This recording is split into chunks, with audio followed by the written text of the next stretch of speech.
میں آپ کے سامنے پیش کرتا ہوں، اس کو ذرا غور و فکر کے ساتھ سنیں۔ اتنا سمجھدار وائرس ہے یہ، سبزی منڈی میں نہیں جاتا، کرانہ کی دکان پر نہیں جاتا، بینکوں میں نہیں جاتا ہے، گوشت کی دکان پر نہیں جاتا، ہسپتال میں نہیں جاتا ہے، جاتا ہے تو صرف مسجد میں جاتا ہے۔ شرم سے ڈوب مرنا چاہیے۔ عذاب آئے تو اللہ کے گھر کا رخ کیا جاتا ہے، اور یہاں تو روکا جا رہا ہے۔ میری ان باتوں پہ غور و فکر کر لینا۔ مریض کہتا ہے، ڈاکٹر صاحب مجھے بیٹھنے میں تکلیف ہو رہی ہے۔ ڈاکٹر صاحب کہتے ہیں، لاک ڈاؤن دیکھنے نکلے تھے کیا؟ مریض کہتا ہے، آپ کو کیسے پتا چلا؟ ڈاکٹر صاحب کہتے ہیں، آج کل وہی مریض بہت زیادہ آ رہے ہیں۔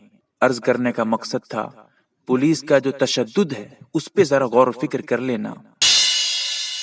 لوگ فجر سے لے کر 9 بجے تک ایسے سینہ چوڑا کر کے گھومتے ہیں جیسے کورونا وائرس 10 بجے سو کر اٹھتا ہے۔ سوچ لینا، سمجھ لینا۔ عرض کرنے کا مقصد اتنا تھا کہ ایسے لاک ڈاؤن کا فائدہ کیا ہے جو چند گھنٹوں کے لیے چھوٹ مل جائے۔ پولیس والوں سے التماس ہے، درخواست ہے کہ پٹائی کرنے کے بعد کوئی رسید بھی بنا کر ضرور دے دیا کریں، کیونکہ پھر اگلے چوک والا پیٹنا شروع کر دیتا ہے۔ میری ان باتوں پہ ذرا غور کر لینا، پولیس تشدد کی کیا حقیقت ہے۔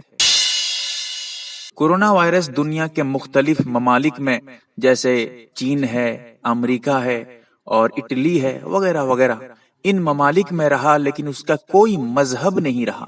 لیکن یہ وائرس جیسے ہی ہندوستان میں آ جاتا ہے اور مرکز نظام الدین کا معاملہ آگے آتا ہے، ایسا محسوس ہونے لگتا ہے کہ یہ وائرس اسلام قبول کر چکا ہے۔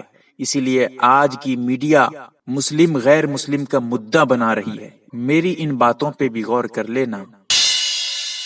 لاک ڈاؤن کے بعد گھر میں بیٹھ کر بور ہونے والے مردوں کا عجیب و غریب ریسرچ۔ نمبر 1، 3 روپے والی ماچس میں 50 تلیاں ہوتی ہیں۔ نمبر 2، 1 کلو چاول میں 3085 دانے ہوتے ہیں۔ نمبر 3، کنگھی میں 3 موٹی اور 34 باریک ڈنڈیاں ہوتی ہیں۔ نمبر 4، فین کا یعنی پنکھے کا سوئچ بند کرنے کے بعد 1 منٹ 44 سیکنڈ کے بعد فین کا چلنا بند ہوتا ہے۔ نمبر 5، مچھر مارنے والی جلیبی جلائی جائے تو وہ 3 گھنٹے 25 منٹ اور